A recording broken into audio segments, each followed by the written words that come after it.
Itu adalah susunan acara pada malam hari ini. Mengawali acara ini, mari kita sama-sama menyanyikan lagu kebangsaan Indonesia Raya dan Mars GNPKRI. Hadirin dimohon untuk berdiri.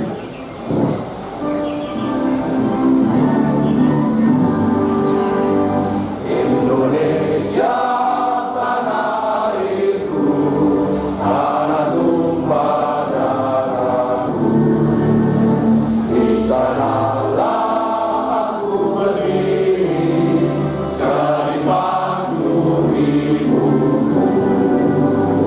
Indonesia kebangsaanku, bangsa dan tanah airku, marilah kita berseru, Indonesia bersatu.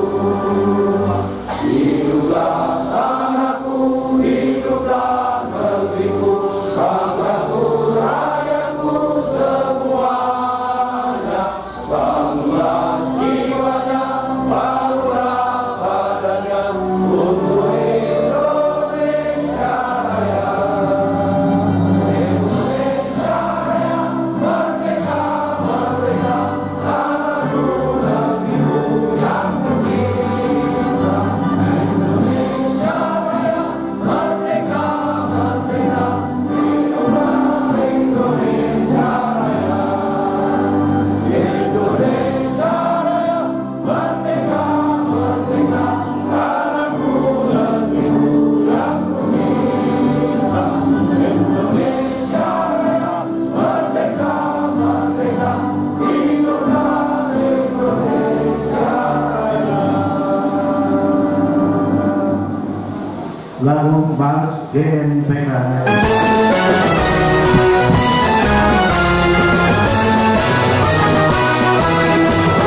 Gerakan nasional pencegahan korupsi, mengawal pagi reformasi. Gerakan nasional pencegahan korupsi, amanah rakyat seluruh negeri. Teguhlah wahai satria, mari bersama kita RI, pastikan jaya, pengawal ibadah hasil kejayaan.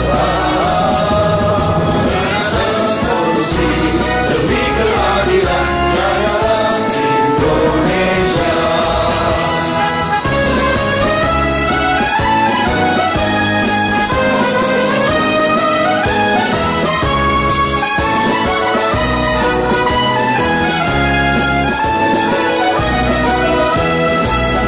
Gerakan nasional pencegahan korupsi, mengawal pagi reformasi.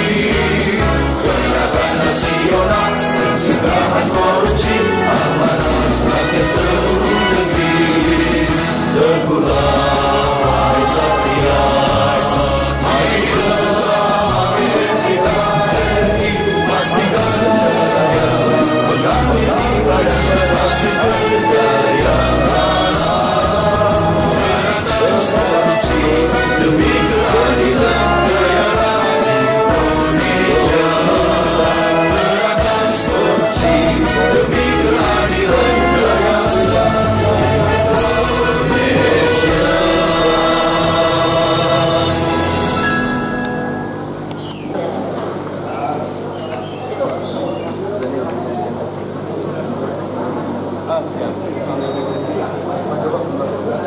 Assalamualaikum warahmatullahi wabarakatuh. Waalaikumsalam warahmatullahi wabarakatuh. Bismillahirrahmanirrahim. Alhamdulillah, pada hari ini kita bersama-sama atau dulu jajaran pengurus pimpinan pusat, pimpinan wilayah dan daerah telah hadir di tempat yang kita banggakan bersama, yaitu acara lagu. Yang terhormat Bapak Ketua Umum beserta jajaran pimpinan pusat, yang terhormat para tamu undangan, khususnya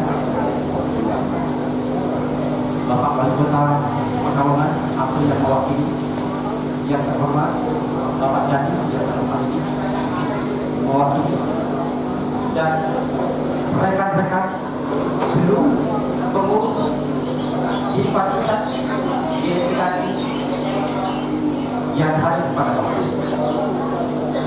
Alhamdulillah pada hari ini kita dapat berkumpul dalam rangka silaturahmi nasional Silatas yang ada di tahun 2024. Perlu saya sampaikan bahwa kegiatan Silatas ini adalah merupakan sebuah momen yang sangat penting setelah sekian tahun dan setelah kita mengikuti ibadah puasa sebulan.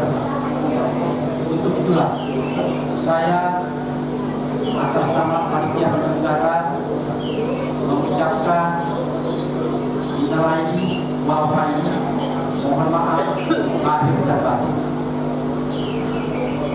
Saudara-saudaraku sebangsa dan setanah air dimanapun saudara-saudara berada, kebetulan mungkin pada saat ini belum bisa hadir bersama kita di sini. Terus terang dalam penyelenggaraan ini adalah gagasan dan usulan serta perintah langsung dari Bapak Ketua agar Silatas ini segera dilakukan. Tentu dengan segala keterbatasan panitia penyelenggara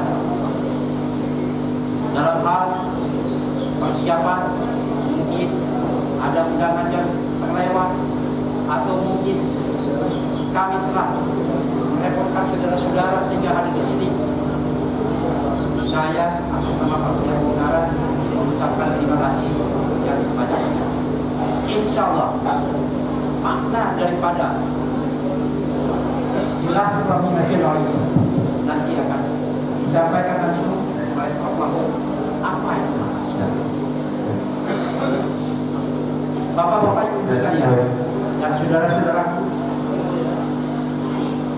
bahwa Silatas yang kali ini dilaksanakan di Kota ini adalah merupakan mengawali sebuah sejarah,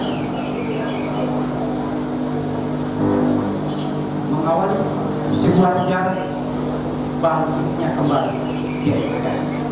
Semoga dengan kebersamaan ini adalah menjadi sebuah kekuatan. Saya kira sebagai prakata tentang Silatas ini saya cukup sekian. Nanti ada beberapa hal atau arahan dari Bapak Ketua Umum bagaimana kita membangkitkan semangat organisasi yang kita banggakan. Inilah saatnya kita harus bangkit, kita harus eksis, dan kita harus terus bersinergi dalam melakukan pergerakan pencegahan korupsi. Demikian, sekali lagi saya ucapkan terima kasih atas partisipasi, atas kepedulian dari saudara-saudara baik yang ada di sini maupun di seluruh Indonesia. Saya ucapkan terima kasih. Tetap kita bersama YPKI. Demikian, assalamualaikum warahmatullahi wabarakatuh. Sambutan dari Ketua Umum Pimpinan Pusat Gerakan Nasional Pencegahan Korupsi Republik Indonesia, Bapak Haji Muhammad Basri Budi Utomo. Kami persilakan. Assalamualaikum warahmatullahi wabarakatuh.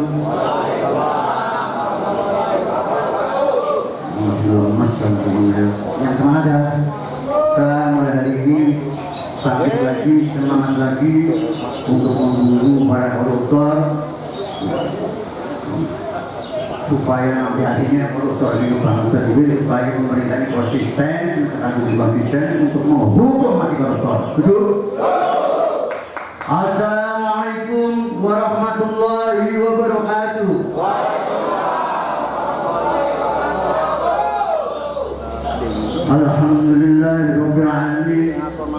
wassalatu wassalamu ala asyrofil anbiya'i wal mursalin wa ala alihi washabihi amma ba'd.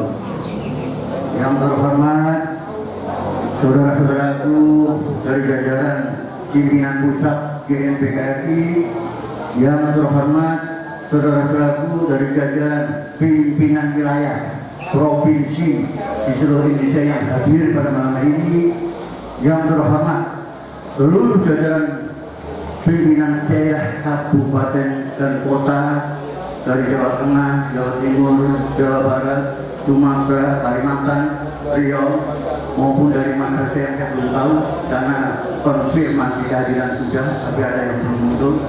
Yang saya hormati, tamu-tamu lebih khusus kepada Pekalongan, Forkompida maupun yang mewakili, saya sampaikan malam hari ini ucapan terima kasih yang besar-besarnya atas kehadiran saudara-saudara. Marilah kita panjatkan puja dan puji syukur kepada Allah Subhanahu wa Ta'ala, karena Allah lah maka kita masih diberi nafas, masih bisa bertemu, masih bisa silaturahmi, masih bisa berbuat, ya, meningkatkan amal ibadah kita untuk budaya nanti ketika pada saat yang nanti dan pasti kita akan mengalami kematian. Oleh karena itu, memberikan semangat. Ada yel-yel yang perlu dihafal oleh teman-teman GMPKRI. Kalau saya bilang korupsi cegah, korupsi berantas, yang terakhir koruptor hukum mati. Setuju? Ya, gampang kan? Saya mulai dulu. Korupsi cegah, korupsi berantas, koruptor hukum mati. Itu penting, ya. Karena apa? Karena negeri ini ketika reformasi tahun 98 di dalam tahun 99 negeri ini, republik ini, para pemimpin bangsa kita, rakyat sudah memberikan amanah melalui undang-undang. Di dalam pasal 2 ya, pasal 2 ayat 2 Undang-Undang Nomor 31 tahun 1999 tentang tindak pidana korupsi. Tahun berapa itu? 99. Berapa tahun sekarang? 25 tahun. Di dalam pasal 2 ayat 2 jelas sekali bahwa koruptor yang terlibat di dalam keadaan negara ini bencana secara nasional dapat itu hukuman mati.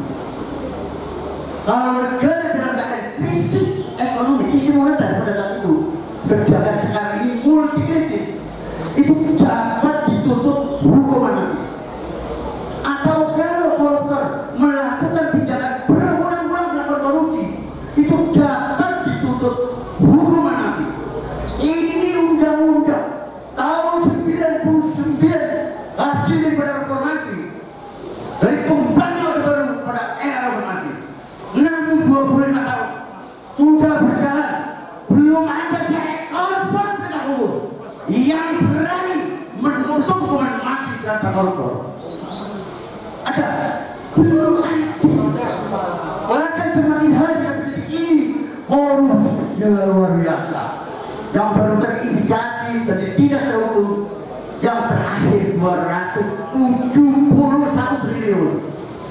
Kalau direken duitnya dengan uang 10 ribuan dari Semen ke atas, luar biasa. Sementara ada dinabobokan dengan batu sosial yang tidak sedikit. Seharusnya pemerintah yang punya tanggung jawab memberikan edukasi politik.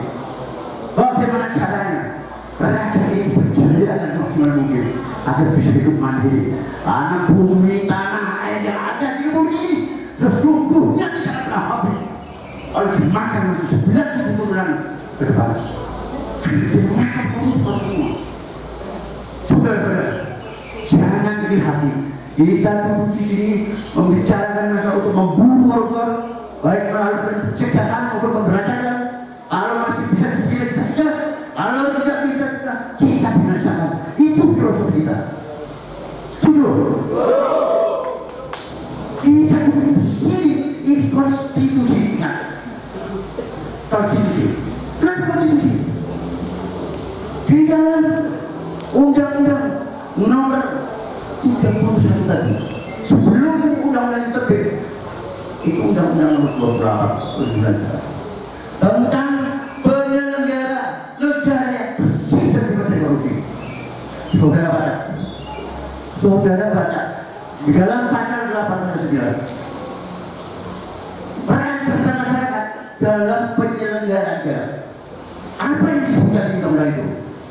Rakyat berperan serta, itu amanah, diberi tanggung jawab dan hak untuk apa? Untuk mewujudkan penyelenggaraan negara sipil dan militer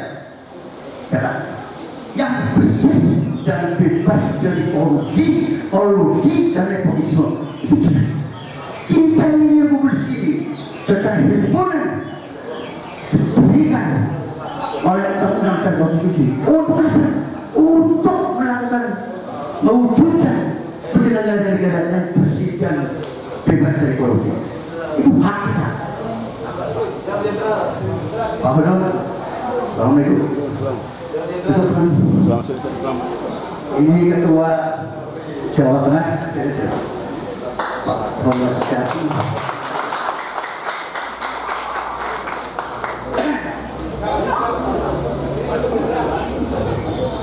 Kebetulan beliau juga profesinya sebagai rektor yang menggaris.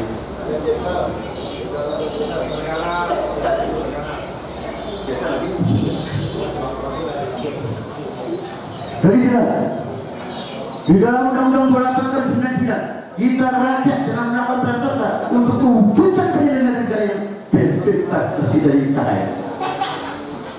Haknya ada di situ. Haknya apa? Hak ketika kita melihat penyelenggaraan negara yang di dalam tupoksinya untuk memberikan pelayanan, pengayoman, perlindungan kepada masyarakat tidak berjalan dengan semestinya. Dalam memberikan pelayanan lembut, dalam memberikan pelayanan memberatkan hubungan dan bermasyarakat. Saudara sebagai aktivis korupsi, saudara berikan syarat dan mendapat pada pejabat yang bersangkutan dan sipil maupun militer. Itu hak saudara. Ketika saudara melakukan itu, konstitusi yang dan melindungi saudara. Karena ada undang-undang yang sudah ditetapkan yang menjadikan hak saudara. Kami sangat mendapat. Kalau di tingkat daerah mungkin Kapolres, Dandim, Jaksa dalam melakukan tugasnya itu tidak sesuai dengan apa yang menjadi kehendak dan ingin rakyat, saudara bisa melihat masyarakat. Lalu ketika tidak ingin seperti mana, laporkan pada atasannya. Kalau pada atasannya, kemudian saudara melihat tidak ada tindakan yang signifikan dan itu ada untuk dugaan pelanggaran hukum yang dilakukan oleh penyelenggara itu, saudara lakukan pelaporan kepada siapa? Kepada institusi itu di atasan yang paling tertinggi siapa? Itu hak saudara. Lalu ketika saya harus memberikan saran atau minta keterangan dokumen kepada penyelenggara negara yang sedang kita sikapi, sulit. Undang-Undang Nomor 14 Tahun 2010 tentang keterbukaan informasi publik yang terbitkan memang untuk membawa informasi yang tersumber ketika masyarakat sulit untuk mendapatkan informasi. Jadi tinggal saudara mampu atau tidak masalahnya. Di dalam Undang-Undang 31, saudara baca, di situ ada pasal tentang peran serta masyarakat. Saudara diberi hak juga tentang jawab. Apa tentang jawabnya? Melakukan pencegahan dan pemberantasan korupsi. Haknya apa? Haknya masyarakat tidak seperti haknya penyelenggara negara. Karena TNI, polisi, jaksa, siapapun yang duduk sekarang ini, mereka duduk diberi kedudukan jabatan dengan hak gaji dan segala tunjangan, itu dari amanah rakyat melalui undang-undang. Jadi seperti itu. Hak-haknya sama dengan tadi. Dan saudara jangan berkecil hati. Dan substansi daripada undang-undang itu, karena untuk mewujudkan bahwa Republik ini kedaulatan rakyat Jadi setelah saya, saudara kepentingannya sudah diwakili ya oleh kepolisian, oleh kejaksaan, oleh TNI, oleh siapapun ya. Kita majikan. Kalau penyelenggara negara yang kasih bukan dengan hak dan sebagainya, tidak terasa juga dengan semestinya. Saudara sebagai majikan menegur. Namun menegurnya tetap dengan moral yang baik, tatanan yang baik, ya kan? Nah, untuk itu implementasi daripada yang saya sebutkan tadi ada di dalam PP nomor 68 tahun 99. Itu turunan daripada undang-undang nomor 28. Itu saudara kerja dasarnya PP nomor 8. Kemudian nomor 31 peraturan beritanya turunannya ada di PP 43 tahun 2018. Itu saudara baca, saya yakin karena banyak yang ibu membaca itu. Kalau saudara baca itu dengan baik, dengan artil, mengaji, mengaku sorot, mentajwid dan kuasai, insya Allah 24 jam saudara berjuang punya bangsa ini tidak pernah cukup. Seperti hanya saya di sini, seorang guru, sekali turun lagi itu. Paham ya? Jadi saudara itu di sini jamin diberikan konstitusi. Kita ini bukan LSM yang sedikit-sedikit dalam ada suara musik kafir datang di tempat itu. Ini Pak, sampai di luar ramai di pulau melakukan ini. Terus orang tua di sini, selesai. Bukan itu, bukan. Tidak substansial. Kita bicara pencegahan budaya korupsi. Kita minta supaya penyelenggara negara sipil dan militer kerja sesuatu lah. Tapi kita sendiri yang melakukan itu juga harus sesuai aturan. Ojo sini demo media hak sementara kepastiannya saudara baru kira-kira. Ini perlu saudara pelajari nanti dalam sesi yang selanjutnya pada saat DPKI mungkin ke depan akan menyelenggarakan bukan di kasus pimpinan teknis seperti dikasih ya. Jadi yang kedudukannya saudara sebagai ketua sebagai bendahara dengan bidang-bidangnya akan jadi bagaimana cara bekerja mengelola organisasi ini dengan benar dan baik. Seperti itu. Jadi prinsip-prinsip dasar saudara harus wah. Karena godaannya di lembaga ini luar biasa. Tapi barokahnya itu luar biasa. Mungkin saudara berpikir, saya berjuang mati-matian untuk kepentingan rakyat. Sementara rakyat yang saya perjuangan, kok ini malah aku di sini. Saya sendiri ya, oleh rakyat malah tidak tahu. Kita tidak butuh melakukan itu, karena rakyat memang tidak tahu. Oleh karena itu Rasulullah sendiri ketika menerima wahyu dalam ayat tertentu tafsir, walaupun tafsir dan hendaknya keperluan untuk umat tanpa mengharapkan balasan dan jasa lagi ujian.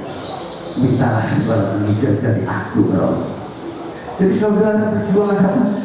Nggak perlu ujian dari manusia, karena ujian yang dilakukan oleh manusia dalam kita itu semua adalah sangkar.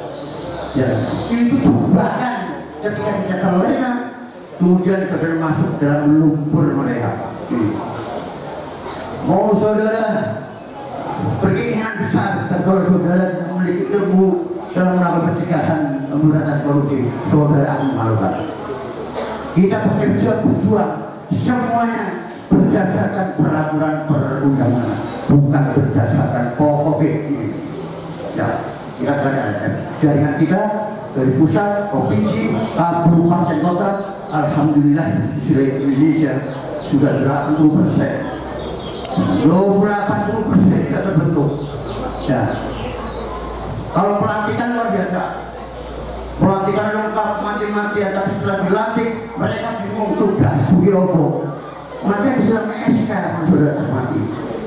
Ya, dalam SK itu ada yang pendidikan yang khusus satu bidang dengan teknis pengelolaan organisasi dan diselenggarakan oleh daerah itu atau ketika DPRD pusat menyelenggarakan acara itu mengundang saudara, itu ada.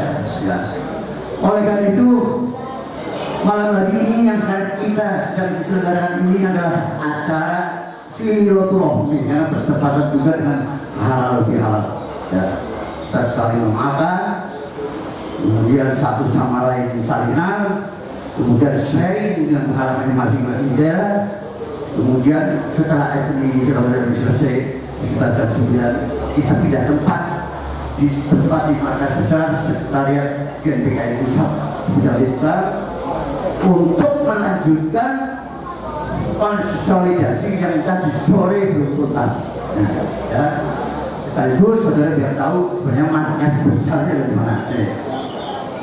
Jadi alhamdulillah kalau dulu kita jajah Belanda, pahlawan kita, ya kan, bergerilya di hutan dengan berkantor koordinasinya kadang di rumah gubuk, di hutan kena hujan, kena panas. Mereka betul-betul luar biasa dengan ikhlasnya. Dari Sabang sampai Merauke, cuma berbagai macam perbedaan golongan, suku, ras, dan agama, mereka bersatu dengan satu dengan satu tujuan, merdeka. Jadi tidak ada lagi perbedaan yang diperuncikan, perbedaan agama kan, suku kan, perbedaan golongan tidak ada. Betul, bagaimana Republik ini bisa merdeka? Karena Republik ini sungguh luar biasa, kekayaannya tidak berhitung jumlahnya. Uang bahkan cokok di tanah, bisa satu pohon. Saudara tahu tidak, Saudi negara pertama di sana, tanahnya tanah surga. Kenapa rakyat yang mampu jaga? Disini aja satu ruangan ini itu sudah beratus miliar. Dulu malam sampai siang dan pagi itu udah bahaya. Air di sana di mana airnya? Dari laut kemudian pemerintah melakukan destinasi ekor. Di destinasi yang menjadi air tawar itu sudah mengandung berat tubuh. Itu dipasang seperti yang jalan. Pasang di rumah-rumah silahkan diambil sebenarnya. Rakyat hanya dibukanya apa? Menjaga, akan menjaga perawan-perawan saluran itu agar tidak bocor. Kalau ada yang bocor, tidak peduli di situ rakyat itu hukum oleh pemerintah. Luar biasa. Bukan ini, pasang kayak copet ada, bayar yang telah dicopot, listrik, yang telah, sisa, korban luar biasa. Kita punya laut, kita ada hitungan berapa ribu jenis ikan yang bisa kita hutan, ribu jenis bisa digunakan. Dalam tanah masih ada tambang. Ini belum macam botol ini luar biasa. Sampai Mahfud MD pernah mensinyalir kalau seumpamanya di Republik ini tidak korupsi, semua jujur. Satu kepala rakyat mendapatkan gaji 20 juta rupiah. Itu analisa Pak masih belum seluruhnya 20 juta rupiah per bulan satu. Bayangkan, itu memang nasional. Kalau di luar negeri berada di dalam Indonesia itu di sana, kemudian terdata orang kita ini bisa di luar di Australia, itu tiap bulan dapat tunjangan dari pemerintah. Waktu tahun 2005 itu satu orang itu sampai 5-6 juta. Bayangkan, bukan langsatan, bukan, tapi kan dia di sana sekolah kerja sebagai apa ya, enggak tunjangan. Di sini kita ini tunjangan disalurkan melalui bansos. Sementara data bansos tidak akurat. Sementara masih banyak rakyat di sini yang tidak terjangkau. Sementara rakyat yang sudah berkecukupan mendapatkan secara rutin bantuan-bantuan itu sungguh tidak adil. Kalau adil, pemerintah tidak usah membedakan mana yang miskin, mana yang kaya. Seluruhnya di total jumlah penduduk berapa diberikan lokasi. Dari hasil usaha di sektor tambang, di sektor apa saja yang ada di Republik ini diberikan kepada rakyat. Itu yang betul seperti ini. Maka di dalam Undang-Undang Dasar 45 tanah bumi dan segala isinya dipergunakan seluas-luasnya untuk kepentingan kesejahteraan rakyat Indonesia. Itu pasal yang konstitusi sudah ada di Undang-Undang Dasar 45 tidak pernah dijalankan oleh para pemimpin Republik ini. Sudah berganti itu presiden, tidak ada yang mampu disesalkan. Sudah ganti itu presiden, tidak ada yang mampu dengan hukum melakukan hukuman itu. Luar biasa begini. Untung kita sebagai bangsa pemaaf. Bangsa pemaaf. Ketika mereka jelek kemudian tobat, kemudian senyum baik pada kita mudah melupakan mereka, memaafkan mereka. Untung mereka. Kalau kita ingin rakyat jadi barbar, kita ini hampir frustasi untuk membantu mereka bumi. Tapi saya kembali pada keyakinan saya, frustasi jangan sampai kali-kali hingga di pikiran kita, di hati kita. Kalau kita berjuang tidak selesai di lagi, saudara jangan ke sini. Kita berharap terus kita berjuang. Juang siapa tahu nanti anak kita yang ada mengajar kita itu bersekali ada di sana. Anak kita tidak berarti siapa tahu nanti cucu kita itu estafet berjuang. Sekalipun kita yang berjuang, ketika kita ini berhasil, kita sudah lihat yang menikmati siapa? Anak cucu kita.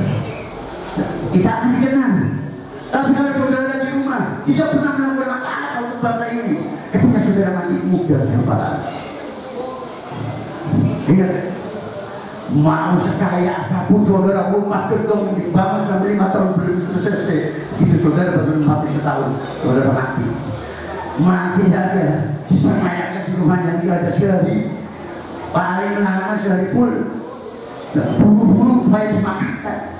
Apa ya? Tidak ada saudara yang bisa bawa sandal sapi bodoh benar itu. Situ loh amal saudara. Yang dibawa apa? Perbuatan yang mana perbuatan saudara bisa bermanfaat untuk bangsa dan ini. Wah, saya tidak punya duit, tidak punya duit untuk bermanfaat. Tidak mampu dengan tenaga saudara yang diamalkan. Tidak mampu dengan pikiran saudara yang diamalkan. Oh, kita ada duit, tapi saya tidak bisa tenaga. Ya, duit saudara yang diberikan kepada lembaga ini untuk supaya saudara bisa berjalan. Itu seperti itu. Jangan bikin satu sama lain ngurus tubing-tubingan. Ibu tidak bisa berbuat apa-apa, tidak bisa memberikan ini dan itu. Jangan seperti itu. Soalnya kita dibangun di internal. Soalnya itu. Insya Allah berjalan perwanyakan seperti itu. Tapi kalau di dalam sudah meramai, bagaimana saudara bisa melakukan itu? Ini pesan saya. Maka ke depan marilah di sisi suasana masih lebaran, di sisi suasana silaturahmi ini. Mari kita dengan semangat baru, jangan ada pesimis, jangan saudara berpikir pengurus, tidak ada saudara ketika dilantik ada 50 orang, ada 100 orang, tapi sekarang yang aktif 1-2 orang, jangan pesimis. 1-2 orang pun kalau sampai jauh dari kota, harus sampai benar tegak lurus, bentuk pemerintah yang bergoyang, bisa bergoyang. Kalau di situ melakukan perbuatan juga tidak korupsi. Ada kebenaran ini luar biasa. Sebelumnya itu ada ilustrasi. Ketika saya hutang uang sama Pak Bidon, bisa ceritanya dari Jakarta, saya hutang 1 juta jadi uang. Seorang berarti orang itu sekalipun ini jangan lagi liwat omah itu kira-kira gitu kan? Ya. Sekalipun tidak nagih, tapi kita wis malu kamu. Betul tak? Betul. Hati. Artinya ada saudara yang jadi ada sebuah budaya yang belum masuk dalam hati saudara dan menjadi penyakit. Sehingga membuat saya ini takut, malu.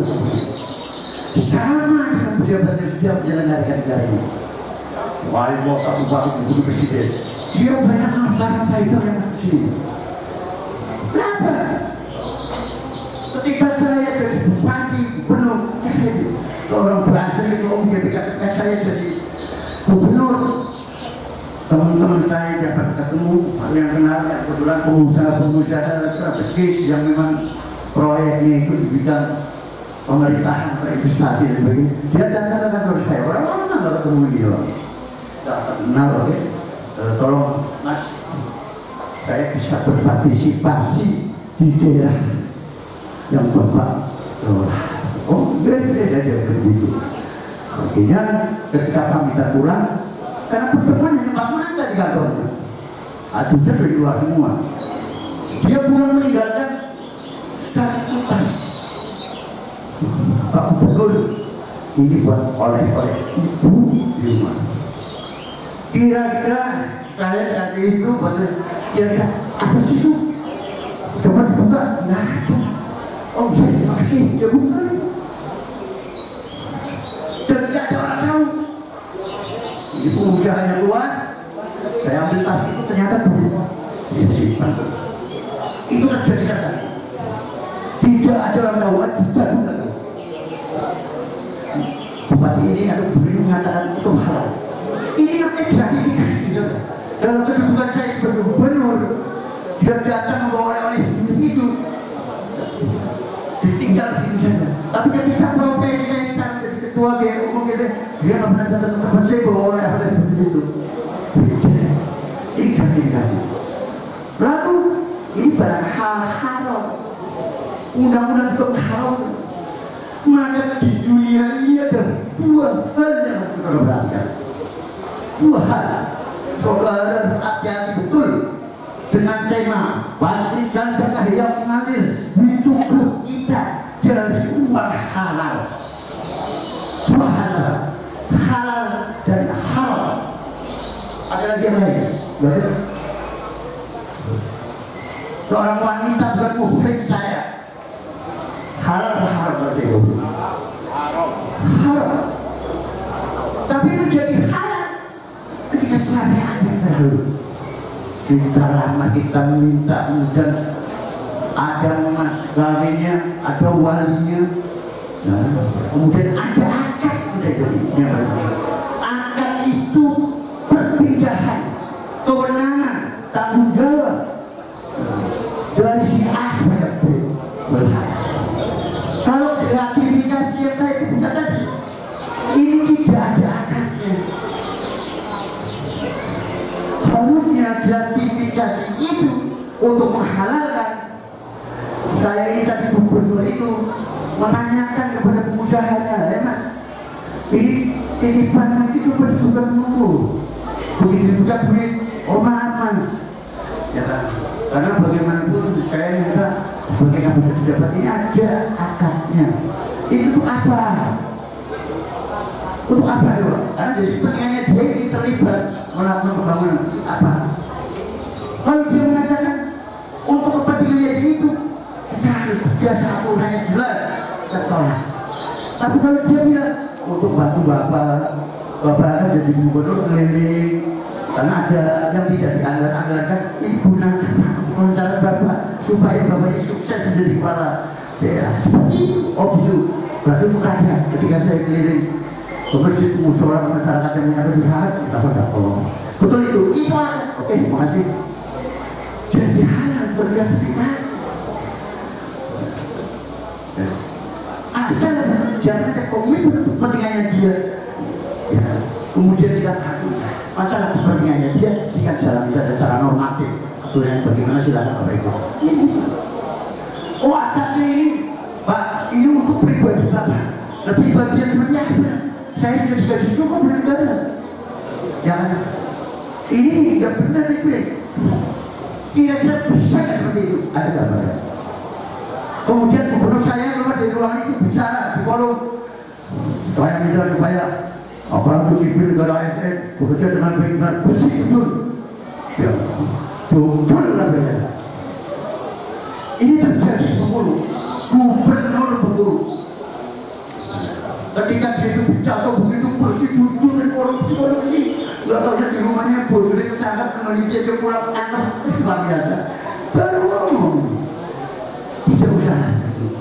Bangsa negara ini melalui undang-undang pemberian amanah, kedudukan jabatan dan hak-hak tunjangan fasilitas rumah, mobil dan sebagainya kepada pejabat-pejabat yang kita ambil itu untuk melakukan pelayanan mereka, untuk melindungi kita, untuk melayani kita dengan janji yang cukup, tapi belum terwujud di publik, dan itu untuk oleh saudara-saudara untuk banyak-banyak memberikan saran kepada negara-negara itu agar dia lempeng dengan macam kita tidak minta apa-apa.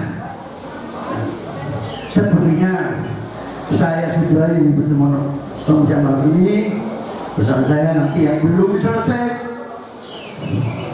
di konsolidasi tadi sudah disiapkan tempat di Mabes, artinya markas perjuangan pergerakan DPKRI yang ada di dekat sini.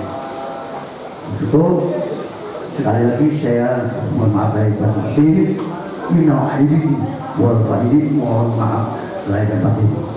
Mungkin tutur kata saya ada yang menyinggung merasa saudara-saudara, wajar ya, saya biasa kalau begitu ya. Jadi maaf, mungkin selama saya memimpin saudara, mungkin ada yang mengecewakan WA atau telepon tidak diangkat, saya mohon maaf. Bukan karena kesengajaan, tapi memang kebetulan saya kena tahun ini kena hack berapa kali, juga ganti HP pun udah berulang. Jadi tidak ada maksud dan niatan apapun. Hari ini saya tuntaskan minta maaf, dan itu sangat penting karena saya memimpin saudara-saudara saya jangan ada di dalam hati saudara karena sedikit berfungsi dan untuk bermanfaat. Kiranya cukup sekian. Wabillahi taufiq wal hidayah. Assalamualaikum warahmatullahi wabarakatuh.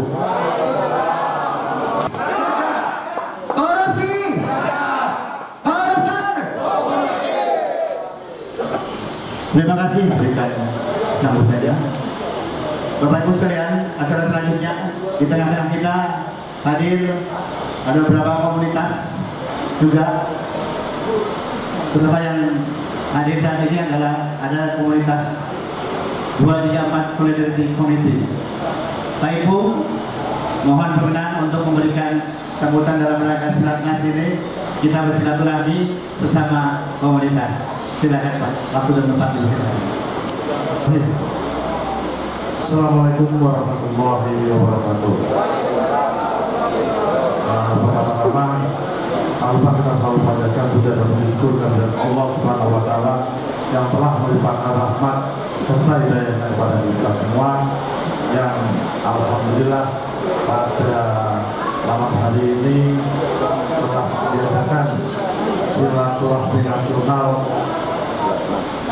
tahun 2024 di NPKRI dengan tajuk pastikan darah yang mengalir di tubuh kita berasal dari uang halal. Yang kami hormati Bapak Ketua Umum Bapak Haji Basri Dudutomo selaku Ketua Umum di NPKRI beserta dengan jajarannya yang pada malam hari ini telah berkumpul bersama dalam acara silaturahmi nasional. Tak lupa kami mengucapkan kepada pengurus jajaran GMPKRI Kota Pekalongan yang telah menjadi tuan rumah dengan menjadi tuan rumah di Kota Pekalongan, bahwa Kota Pekalongan tetap tadi saya sampaikan sama Pak Ketua Umum bahwa siap untuk mengawal dalam proses pencegahan korupsi. Insya Allah apa yang menjadi sebuah harapan, sebuah cita-cita bersama. Perkenalkan saya Ibu Marsuna selaku Ketua 234 SC Kota Pekalongan, siap bersupport, siap berkolaborasi, siap bersama-sama di dalam proses pencegahan korupsi, terutama di dalam penyelenggaraan negara. Insya Allah dengan semangat kita bersama, negara kita bisa terbebas dari korupsi. Tadi yang sangat luar biasa dari Bapak Ketua Umum ini akan menjadikan kita semua bisa mengawal semua apa yang menjadi terselenggaranya penyelenggaraan negara di dalam pengelolaan keuangan negara. Atas nama pribadi, atas nama Ketua DPC 234 SC Kota Pekalongan mengucapkan minal aizin wal faizin, mohon maaf lahir dan batin. Akhirul kalam, billahi taufiq wal hidayah. Wassalamualaikum warahmatullahi wabarakatuh. Terima kasih pengalaman ini. Terima kasih. Mohon nanti sinergitasnya dengan GMPKRI di seluruh Indonesia. Acara selanjutnya Bapak dan Ibu sekalian, mari kita dengarkan wejangan dan tausiah. Bismillahirrahmanirrahim. Assalamualaikum warahmatullahi wabarakatuh.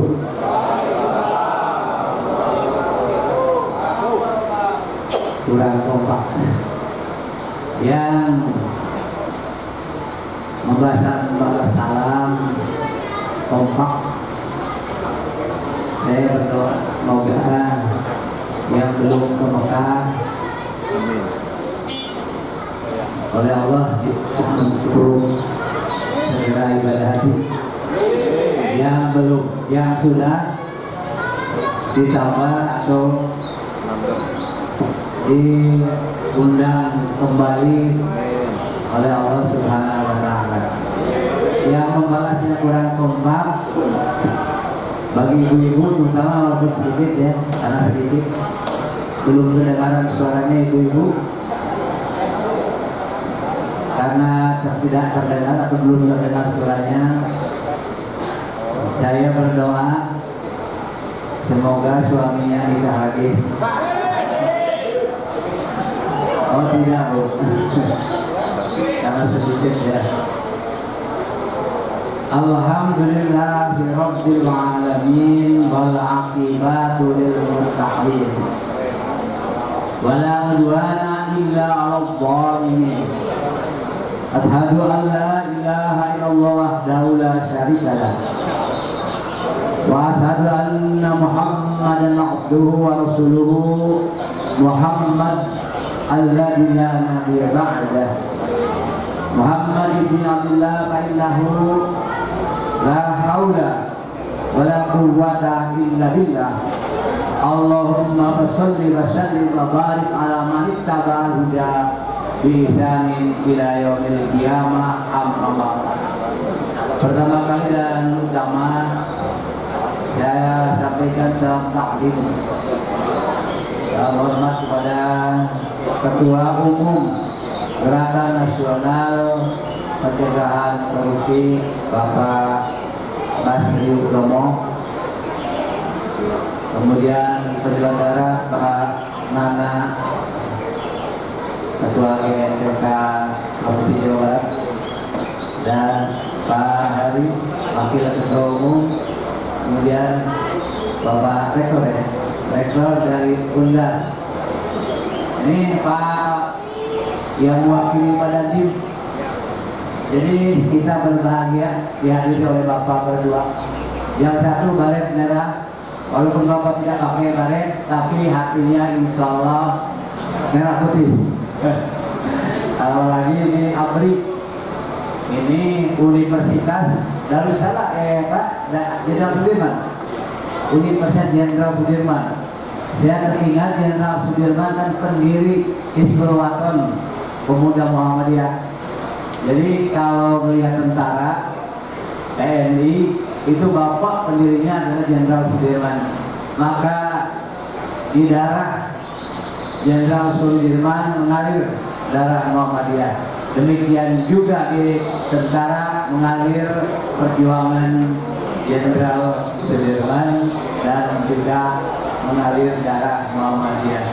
Tentu tidak menafikan di luar Muhammadiyah karena tidak ada Muslim yang bukan Muhammadiyah. Muhammadiyah dan pengikut Nabi Muhammad. Kalau tidak Muhammadiyah, Isaiyah atau Ahmadiyah atau Mahmudiyah, ya. Dalam arti Hasan. Baik, saya diminta Pak Ketua Umum ini walaupun mendadak tapi karena saya sangat merasa mendapatkan kehormatan dari GNPK tingkat nasional, maka saya dari Bandung memerlukan hadir di tempat ini. Bapak dan Ibu yang saya hormati, tadi kita mendengar sangat jelas, kalau dalam bahasa Inggrisnya ceto welo-welo, kalau dalam bahasa Sunda Sundanya eces nyeces terang benderang ditampak ngali-ngali terdengar sangat menggelegar. Mudah-mudahan memberikan semangat dan support bagi seluruh laki-laki NPK di tanah air Indonesia kita ini. Bapak dan Ibu yang saya hormati, pada kesempatan ini kita masih berada pada bulan Syawal. Bulan Syawal itu adalah bulan peningkatan. Artinya apa yang telah dicapai kebaikan pada bulan Ramadan, maka pada bulan Syawal itu harus lebih meningkat. 11 bulan kemudian harus menjadi gairah dan girah ibadah siam kita. Saya ingin meluruskan sedikit, tidak salah, tapi sering diucapkan oleh kita semua. Pertama, ya, sering kita dengar bahwa kita melaksanakan kaum muslimin pada bulan Ramadan ini melaksanakan puasa. Itu saya ralat. Silakan.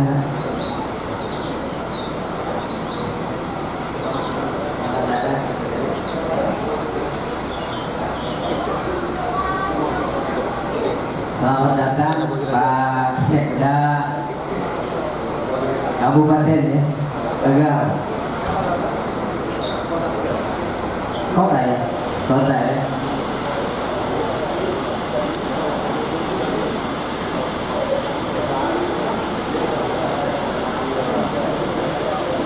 Terima kasih Pak Sekda dari Tegal ini. Saya di Bandung Pak, tapi karena keterbatasan dana tidak ke warung Padang tapi ke warung Tegal. Apa di sini ada warung Tegal di Tegal ini? Di Padang itu ternyata tidak ada warung Padang. Kalau di Bandung banyak. Bapak dan Ibu yang saya hormati, pertama yang ingin kita sama-sama luruskan atau lebih tepat lagi dipertepat ucapan kata puasa dan kata siap. Ya. Kalau puasa itu dilakukan oleh seluruh nabi sejak Nabi Adam hingga Nabi Idris, termasuk juga di luar Islam itu melaksanakan puasa. Orang-orang Yunani itu melaksanakan puasa itu dengan caranya puasa umpamanya 40 hari 40 malam tanpa henti, tidak ada buka dan tidak ada sahur.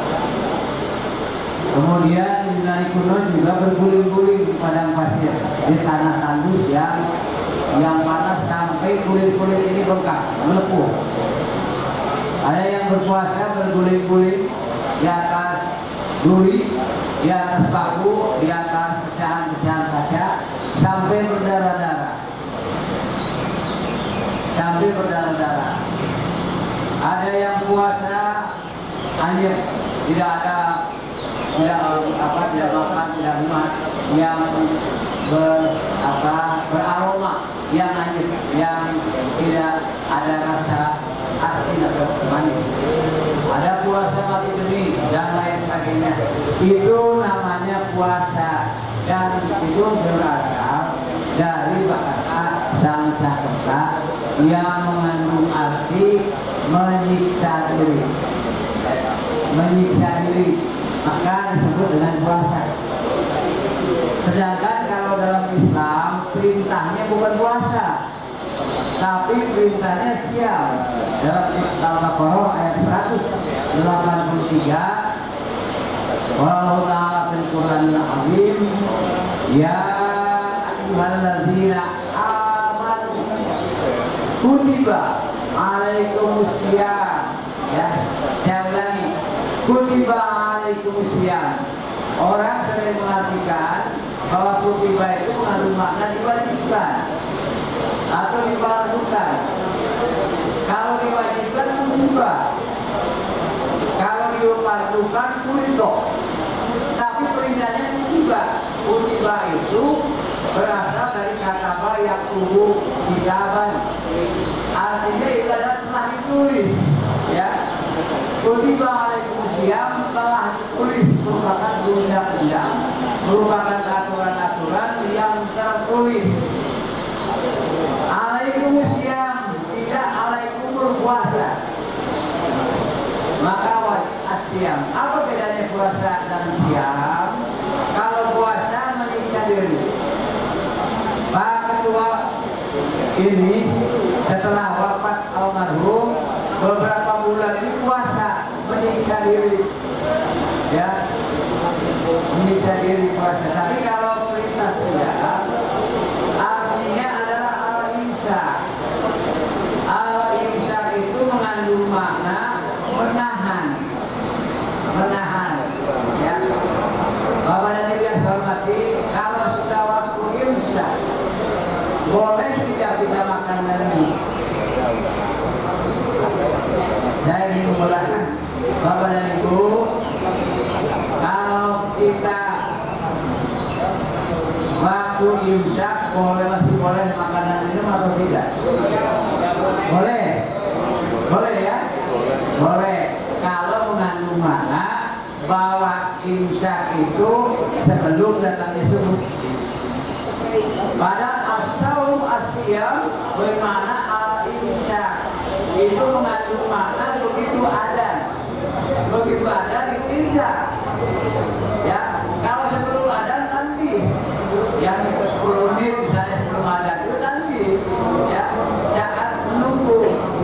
Jangan kalau imsak itu begitu ada maka imsak. Dan hal itu sholat yang dinamakan sholat apa? Qoblah subuh.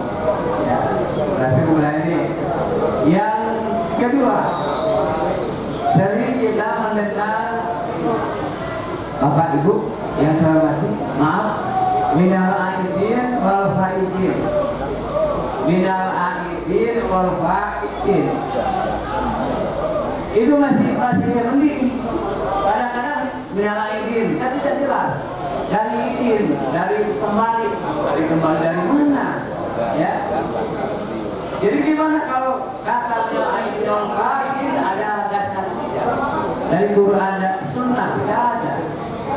Itu adalah diucapkan oleh tokoh Nahdlatul Ulama ketika suatu pertemuan halal bihalal atau silaturahim di rumah Presiden Soekarno yang pertama, ialah dalam rangka menyatukan, mempersatukan umat, maka diadakan yang disebut dengan halal bihalal, dan kemudian ucapan itu yang sering kita dengar sepotong, hanya minal aidin wal faidin, ya.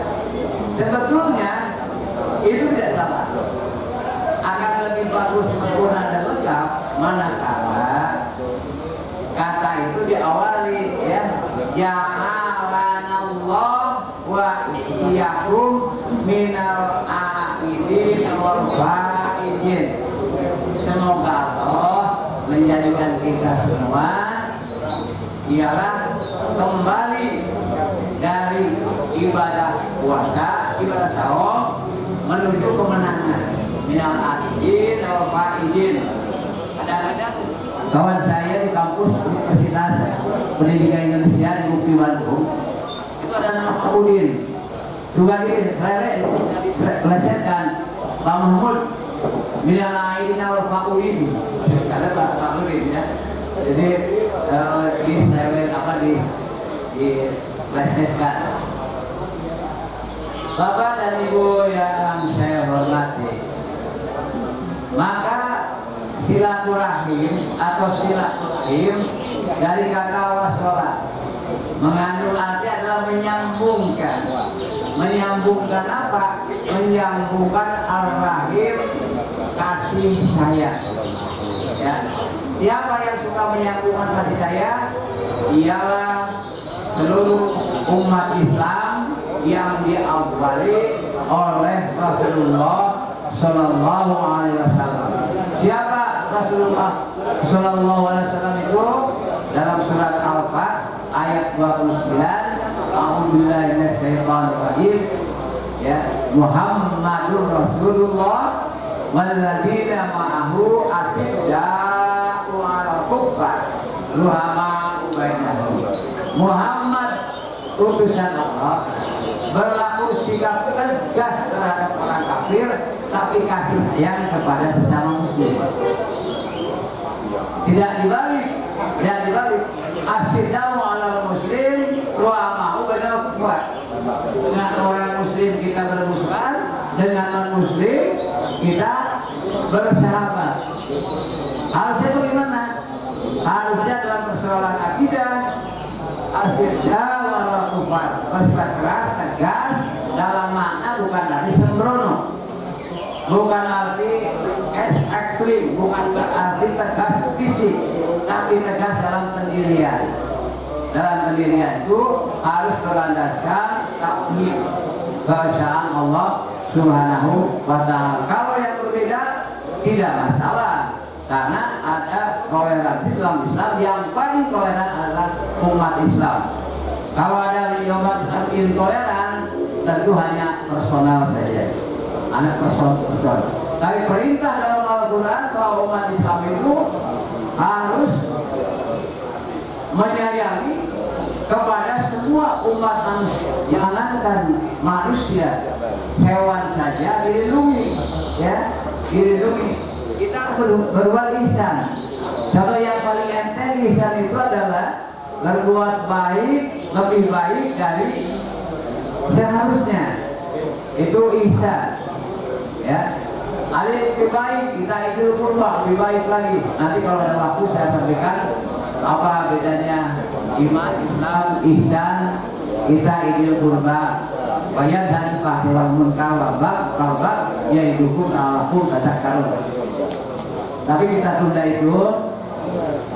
Bapak dan Ibu yang saya hormati, saya merasa sangat bergembira dan berbahagia karena kita bersama dalam waktu yang tempo yang sesingkat-singkatnya, tapi acara ini sukses luar biasa.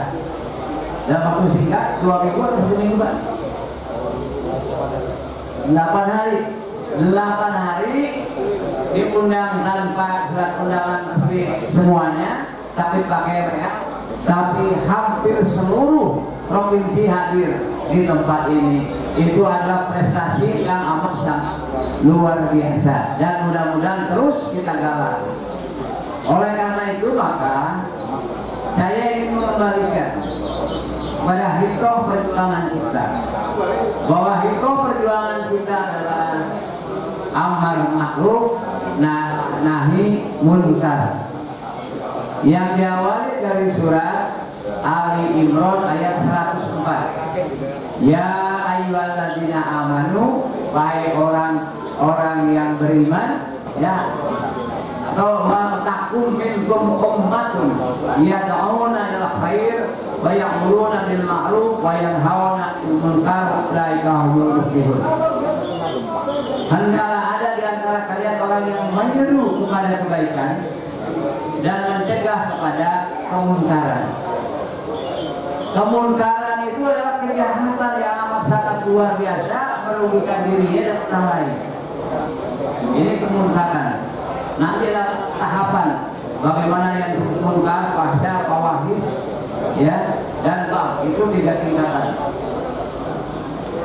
Oleh karena itu maka orang yang menyampaikan kebaikan, mengajak pada kebaikan dan mencegah pada kemungkaran, ini orang yang akan berbahagia.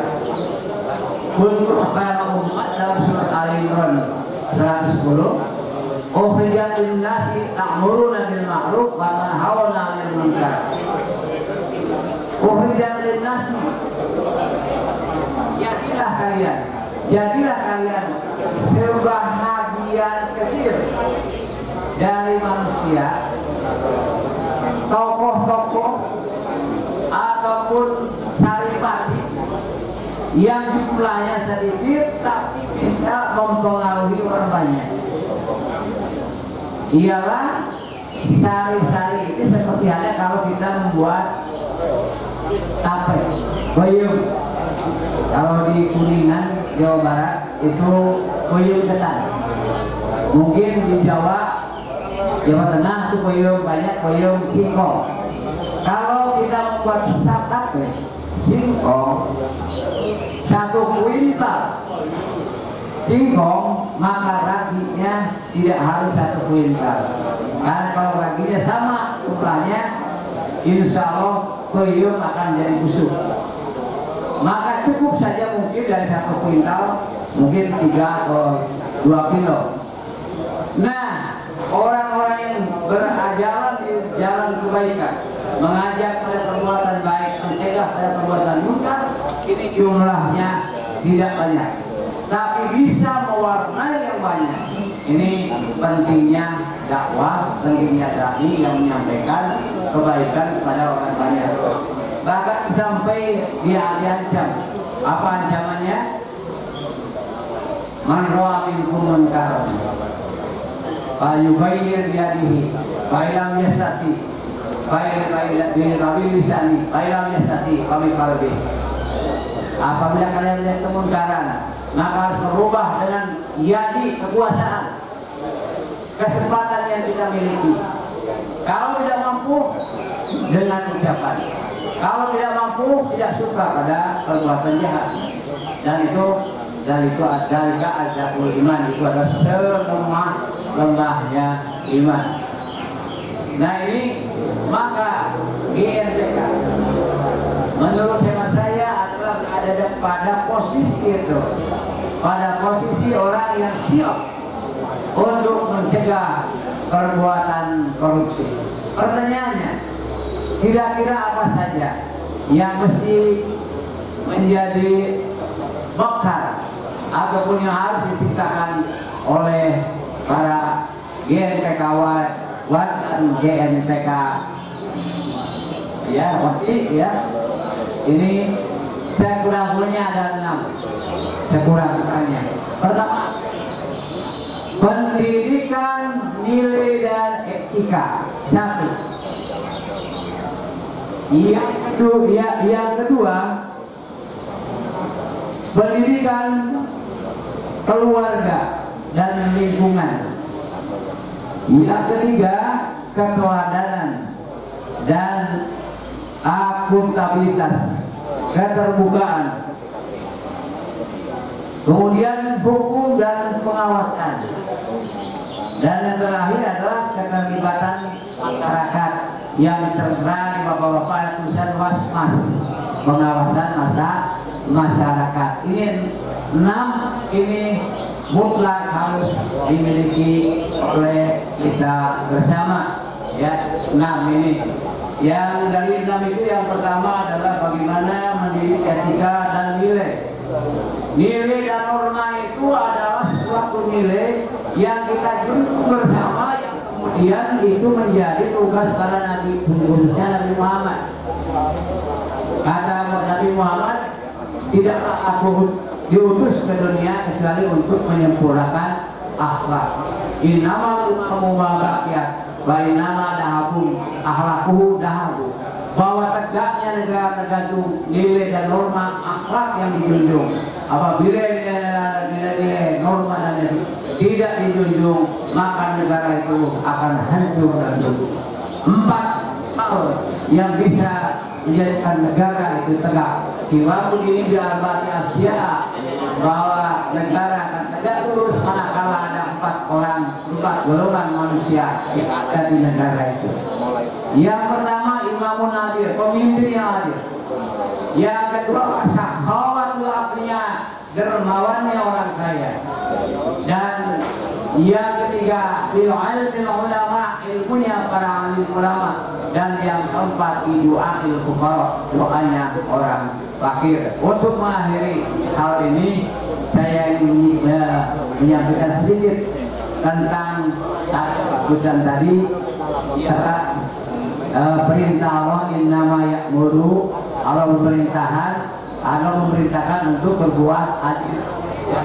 Adil itu adalah menempatkan sesuatu pada tempatnya. Orang yang bernilai, berkualitas itu lebih diutamakan ketimbang orang yang membawa segudang tas dalamnya. Ada mobilitas, ada mobil dan ada tas. Ini tidak berarti bahwa ini penting sekali, iya, tak penting kan, iya, tapi bukan untuk itu. Maka kalau terjadi pengawasan yang harus ditegakkan, pengawasan melekat dan pengawasan malaikat, bukan pengawasan pengawas yang diawasi sama-sama, pengawasan yang diawasi sama-sama sepakat dengan syarat amplop terlibat. Ah, ini bahaya. Adil. Yang kedua apa? Ihsan. Ihsan tadi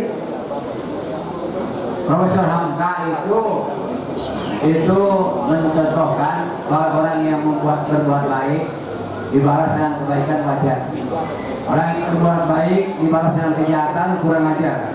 Orang yang berbuat baik dibalas dengan lebih baik, itu namanya ihsan, terpelajar. Dan yang utama adalah yang ketiga, kita ingin berbuat yang terhormat, termulia. Suatu saat ada orang yang punya uang 30 dirham, kemanapun dia bawa. Suatu saat pergi ke satu Jumatan, dia nyewa kamar, uang 300 dirham, 30 dirham itu disimpan di kamar, dikunci, kemudian dia pergi Jumatan. Selesai Jumatan, dia tergogoh-gogoh mau pulang, tapi kemudian ingat, wah, uang saya ketinggalan di masjid. Begitu kita kembali ke masjid, ada yang sholat terakhir. Menurut hukum polisi itu kalau buatan ada orang yang di situ, itulah ya akan menjadi saksi sama. Maka kemudian orang yang sedang sholat itu melihat ada yang nunggu. Karena ada yang nunggu, yang tadi sholatnya agak panjang, pakai surat-surat yang panjang kalau sendiri, tapi ada yang ada yang menunggu. Seperti kita yang bijak, kalau ada yang nunggu sholat, apalagi yang ada di bawah, di belakang kita ada imam, ada orang tua, ada orang dalam perjalanan, maka jadi imam cukup beberapa ayat saja, jangan panjang-panjang. Tapi kalau sholat sendiri silahkan sepanjangnya. Kemudian dia memperbaiki sholatnya dan langsung nanya, Tuhan ini nunggu saya? Enggak. Kakak lihat, Anda jangan belaka belok. Kemana uangku? Ini orang yang sedang sholat bingung. Uang apa Tuhan? Uangku pasti engkau yang mencari atau menyembunyikan, engkau yang membawa. Saya ketinggalan uang. Tidak ada orang di masjid kecuali Anda. Sudah, saya tidak merasa. Aku didesak-desak sudah Tuhan. Kalau memang Tuhan mendesak dan saya tidak merasa melihat apalagi mencuri, mari Tuhan ke rumah saya setelah jalan ini. Sudah, gak usah pulang ke rumah-rumah, yang penting kembalikan uang. Tapi kemudian diajarkan ke rumah, sampai ke rumah sampai duduk Tuhan. Tidak mau duduk. Sudah, gak usah duduk. Pokoknya mana uangku? Kemudian orang itu belakang ke istrinya, ada uang sejumlah 30 dirham. 30 itu berapa miliar? Nah, kemudian kata istri, jangan terlalu miliar.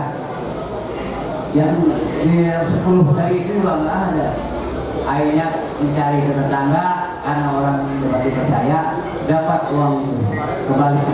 Bukan dikembalikan, diberikan Tuhan, silakan minum, silakan makan, nanti uangnya saya kembalikan. Sudah, nggak usah. Mana uangku? Ini Tuhan, saya berikan uang 30 dirham, dinar. Kemudian bawa, kemudian dia pulang dari Sukoso menuju ke hotel. Begitu sampai di hotel buka kunci, ternyata uang itu ada di hotel itu.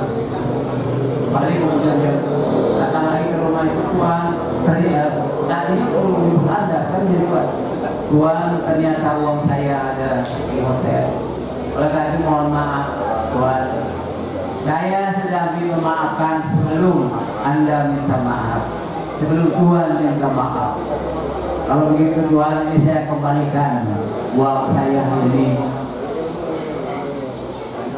uang bantuan saya kembalikan. Sudah, bawalah uang saya untuk menambah modal jadi 60 dirham. Bawalah pulang. Orang yang sudah disangka, orang yang sudah dituduh, dihina, dicerca, tapi kemudian membalas dengan senyum, itu adalah perintah agama. Wa ibadur rahmanul ladzina yamshuna 'alal ardi haunan wa idza khatabahumul jahilun qalu salaman. Apabila dia mencerca, menghina, memikir, kemudian dia balas dengan senyum dan keselamatan, orang yang semacam ini insya Allah menjadi ibadah puasa silaturahim ini dapat kita laksanakan. Tidak usah dengan marah-marah, kalau masih bisa beramah-ramah. Karena daging yang tak letak, indahnya daging justru karena letak. Persatuan dan kesatuan haram untuk letak. Billahi taufiq wal hidayah, nun wal qalami wa yasturun wasabiqul khairat. Nasunallahu fatul qarib wallahu waqil a'lamul qarib. Assalamualaikum warahmatullahi wabarakatuh. Waalaikumsalam. Korupsi, korupsi, koruptor. Kamu lagi ya? Nanti energi baru. Itu yang di belakang atau yang di belakang? Ayo. Yang di belakang maju. Terima kasih buat yang sudah berjiwa. Versi yang tadi tolong panitia di.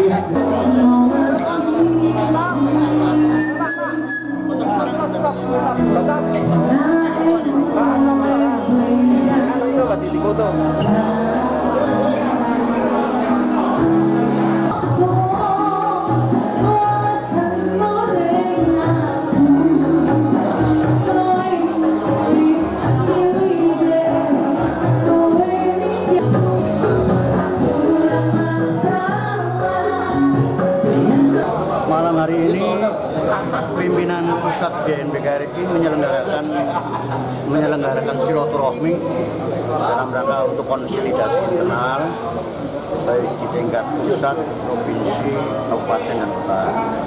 Ya, walaupun dengan persiapan yang cukup singkat 1 minggu ini, alhamdulillah provinsi-provinsi terwakili, kabupaten kota di Jawa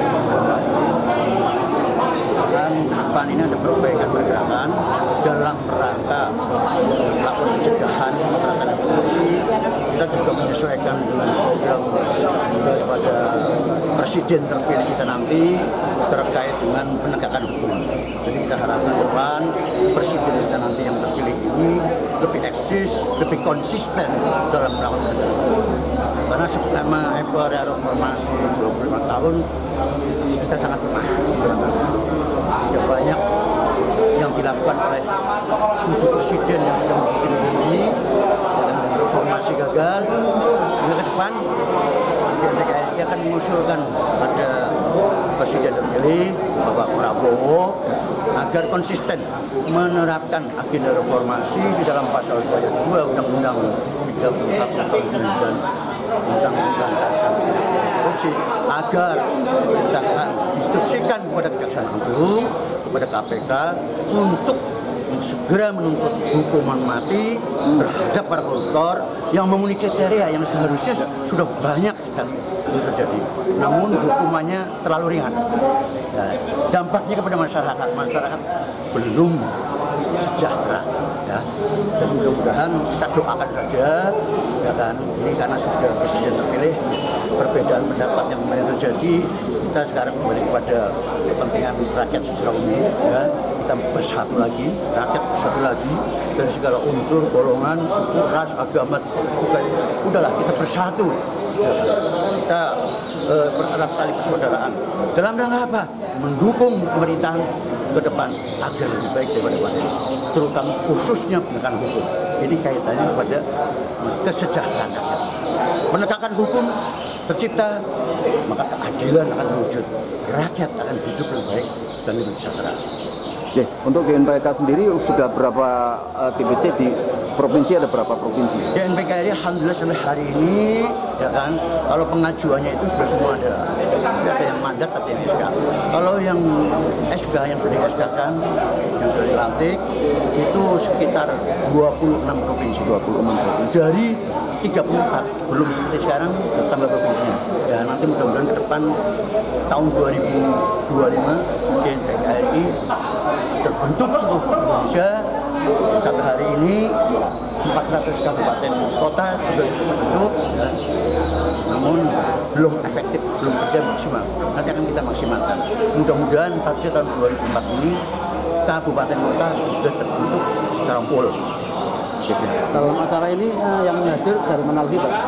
Dari Jawa Tengah, Jawa Barat, Jawa Timur, Kalimantan, Sumatera, kemudian dari Maluku Utara, dari mana saja saya belum mantau, tapi konfirmasi kehadiran dengan saya.